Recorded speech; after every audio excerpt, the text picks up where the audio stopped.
Visakhapatnam steel ప్లాంట్లో steel melting షాపులో జరిగిన ఈ ప్రమాదంలో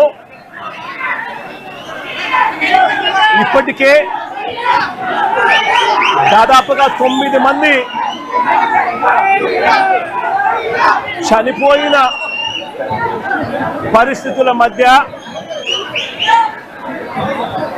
హాస్పిటల్లో వైద్యం చేయించుకుంటా ఉన్నారు మరో 5 మంది. ఇందులో కూడా ఇంకా ఒకరి పరిస్థితి చాలా విషమంగా ఉన్న పరిస్థితుల మధ్య దాదాపుగా 95% బర్న్స్తో ఇంకా ఒక అన్న ట్రీట్మెంట్ చేయించుకుంటా ఉన్నాడు. అంటే దాదాపుగా 9 మంది చనిపోయిన ఈ పరిస్థితుల మధ్య ఈరోజు ఇక్కడ ఇలాంటి తరుణంలో మాట్లాడవలసి వస్తూ ఉంది. ఇవాళ కొన్ని సూటిగా ప్రశ్నలు అడుగుతా ఉన్నా. మానవత్వం ఏమాత్రం ఉన్నా కూడా రాష్ట్ర ప్రభుత్వాన్ని, కేంద్ర ప్రభుత్వం కూడా కేంద్ర ప్రభుత్వం మీద ఒత్తిడి కూడా తీసుకొని వచ్చి మంచి జరిగించమని చెప్పి రాష్ట్ర ప్రభుత్వాన్ని కూడా గట్టిగా కోరుతా ఉన్న పరిస్థితులు. ఈరోజు అందరం కూడా ఆలోచన చేయాలి.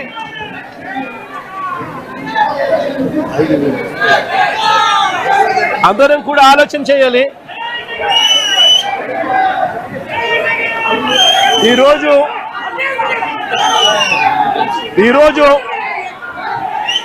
స్టీల్ ప్లాంట్లో కార్మికులు ఎలా బ్రతుకుతా ఉన్నారు, కార్మికులకు మంచి జరుగుతా ఉందా లేదా అన్నది ప్రతి ఒక్కరూ కూడా ఆలోచన చేయాల్సిన అవసరం. 2024 వైఎస్ఆర్సీపీ ప్రభుత్వం ఉన్నంత వరకు కార్మికులు, స్టీల్ ప్లాంట్ ఎంప్లాయీస్ ఎలా బ్రతికే వాళ్ళు, ఇప్పుడు చంద్రబాబు నాయుడు గారి ప్రభుత్వం వచ్చిన తర్వాత వీళ్ళ కూటమి ప్రభుత్వం అధికారంలో ఉన్న నేపథ్యంలో ఎలా బతుకుతా ఉన్నారు కార్మికులు, ఎంప్లాయీస్ అన్నది అందరం కూడా బేరీజు వేయాల్సిన అవసరం ఉన్న పరిస్థితి. ఒకసారి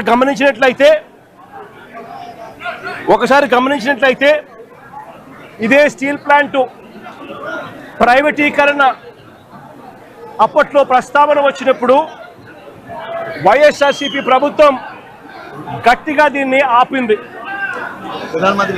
ఇందులో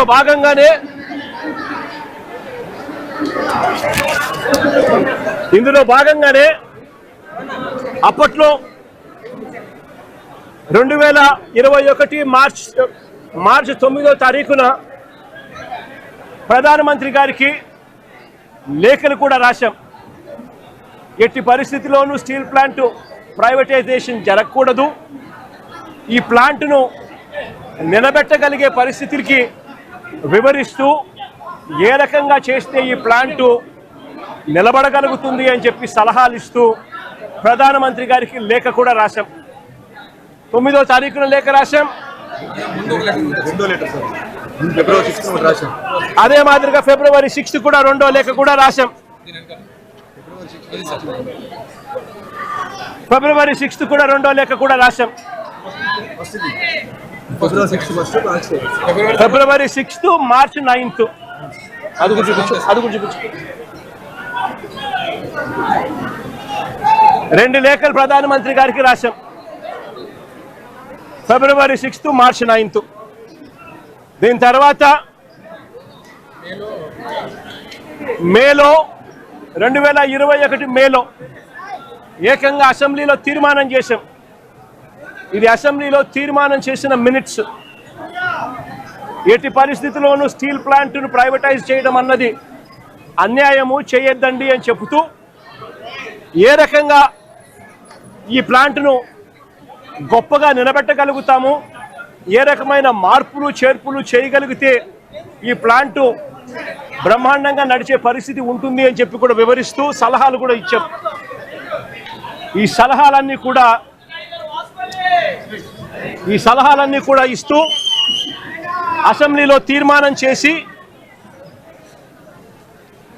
therefore the House unanimously resolves to oppose the decision of the Government of India on strategic disinvestment of Government of India's shareholding in RINL Visakhapatnam, along with the management control by way of privatization. Also resolved to request the Government of India to consider the measures suggested by the Honorable Chief Minister of Andhra Pradesh in his letter dated 6th February 2021 and 9th March 2021 to make RINL profitable and remain the pride of Telugu people and the state of Andhra Pradesh. ఈ మాదిరిగా అసెంబ్లీలో తీర్మానాలు సైతం చేసి ప్రైవేటైజేషన్ను అడ్డుకోగలిగాం, ఆపగలిగాం, ఎంప్లాయీస్కు తోడుగా నిలబడగలిగాం. అంతేకాదు ప్రధానమంత్రి గారు విశాఖపట్నం వచ్చినప్పుడు నవంబర్ 12, 2022 సాక్షాత్తు ప్రధానమంత్రి గారి సమక్షంలోనే ప్రైవేటైజేషన్కు ఆపండి అని చెప్పి కూడా ప్రధానమంత్రి గారిని కోరడం కూడా జరిగింది పబ్లిక్ మీటింగ్లో ప్రధానమంత్రి గారి సమక్షంలోనే.